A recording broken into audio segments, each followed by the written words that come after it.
В этом видео я расскажу вам о кетогенной диете, что она из себя представляет и можно ли с помощью нее похудеть без вреда для здоровья. И прежде чем мы углубимся в эту тему, давайте разберемся с основами. Меня зовут Влад, вы на моем канале Питание Про. Так, погнали! Существуют три основных группы питательных веществ в продуктах, которые вы употребляете каждый день. Это всеми известные белки, жиры и углеводы. Питание большинства современных людей состоит на 35% из жиров, на 15% из белков и на 50% из углеводов. Однако при кетогенной диете эти соотношения очень сильно отличаются.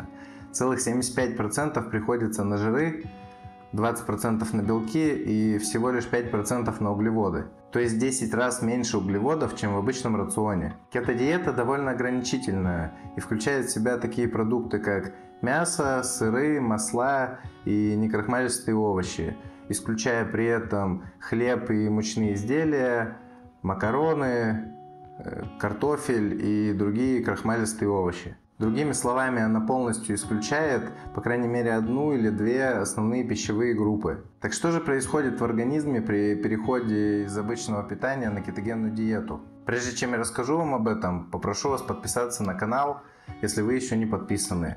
Это очень поможет развитию канала. Спасибо. При очень низком потреблении углеводов ваше тело действует следующим образом. Во-первых, оно вступает в состояние, называемое кетоз. Он является сдвигом основного источника энергии вашего организма с глюкозы на жиры, расщепление их на так называемые кетоны и дальнейшее использование их в качестве источника энергии. Простыми словами, ваш организм начинает сжигать жир как основной источник энергии, отказываясь от глюкозы, которая является углеводом. Процесс вхождения в кетоз занимает несколько дней, и в течение этого времени люди испытывают различные побочные эффекты, такие как затуманенность разума, раздражительность, тошнота и дискомфорт в желудке.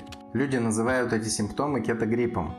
Напишите в комментариях, если сталкивались с подобными побочками. Вторым процессом, который ваше тело использует для получения энергии, является глюконеогенез.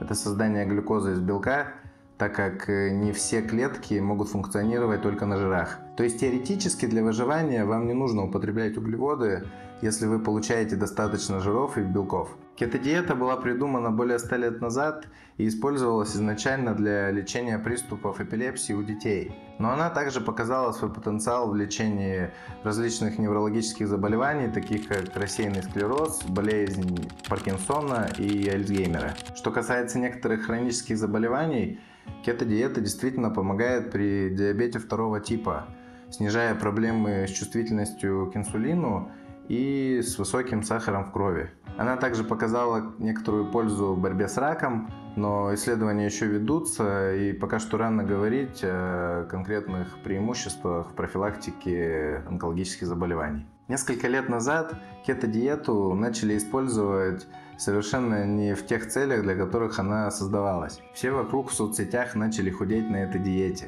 Так откуда же взялась такая популярность у кето? Первой причиной стало быстрое снижение веса, особенно в начале диеты. Это объясняется тем, что гликоген, который представляет собой запас углеводов в нашем организме, связан с водой. Поэтому, когда вы снижаете запасы гликогена из-за отсутствия углеводов в вашем рационе, то вы теряете много воды. Но это водяной вес, а не жировой. Тем не менее, у кето-диеты есть ряд плюсов. Один из них заключается в том, что она может снижать уровень гормона голода грелина. Многие люди, придерживающиеся кето-диеты, сообщают о том, что им начинает меньше хотеться есть по сравнению с другими ограничительными диетами, так как жир хорошо насыщает. Также кто-то считает, что кетогенная диета полезна для мозга. Но на данный момент нет точного положительного ответа на это, так как исследования в этой области еще не завершены. Но некоторые люди говорят о том, что они чувствуют себя более сосредоточенными, находясь на кето. Однако у кето-диеты есть довольно много минусов. Первый из них заключается в том, что ее очень трудно придерживаться. Эта диета имеет очень высокий процент отказов, так как многие люди считают ее слишком ограничительной для соблюдения. Они также часто сообщают о чувстве раздражительности и усталости при отказе от углеводов, особенно в начале диеты, когда организм еще не успел перестроиться на использование кетоновых тел в качестве источника энергии. Это так называемое продолжение кетогриппа. Еще одно потенциально негативное влияние – это потеря мышечной массы, что очень важно для сохранения метаболизма в долгосрочной перспективе. Многие люди думают, что увеличение мышечной массы зависит только от белка, но это не совсем верно. Когда вы употребляете углеводы, происходит подъем инсулина, а он является ключом к тому, чтобы аминокислоты из белка попадали в мышцы и способствовали их росту. Без углеводов нет ответа инсулина и, соответственно, нет роста мышц. Об инсулине у меня есть отдельное видео, найдете в подсказках. Кроме того, углеводы обеспечивают быстрый энергетический импульс, который позволяет вам более продуктивнее заниматься физическими нагрузками. Поэтому вам может быть труднее заниматься в зале при соблюдении кето-диеты. Еще один неприятный побочный эффект – это запор.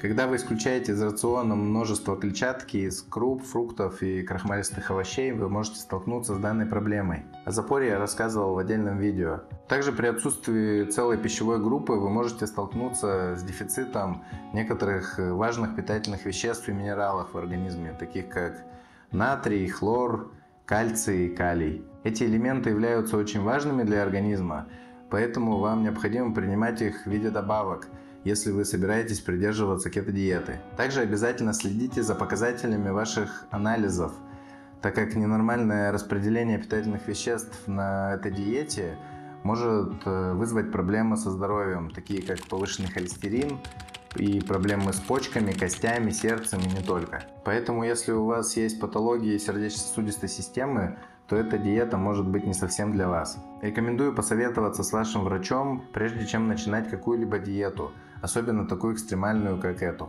Я хоть и не врач, но могу помочь вам решить проблемы с весом и пищевыми привычками, подберу для вас необходимое питание и тренировки, исходя из ваших целей. Ссылка в описании. Так какой все-таки вывод? Стоит ли использовать кето-диету для похудения? Я считаю, что это хорошая диета для краткосрочной потери веса. Например, если у вас на носу какое-то важное мероприятие, и при этом у вас нет проблем со здоровьем. Но учитывая сложности соблюдения и возможные негативные последствия, для большинства людей это будет не лучшим выбором. Еще одна проблема этой диеты, как и любого типа ограничительного питания, заключается в том, что она может способствовать нарушению пищевого поведения. Различного рода ограничения, учет и внимание к пище не всегда являются здоровыми и могут привести к психологическим проблемам. Можно наслаждаться любыми продуктами в разумных пределах, в том числе и углеводными.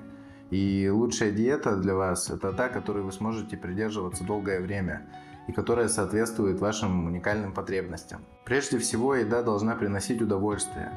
Она не должна вызывать никакого страха, и если какая-либо диета не приносит вам удовольствия, то это не то, что вам нужно. Подписывайтесь на канал, чтобы не пропустить следующие видео. Пока!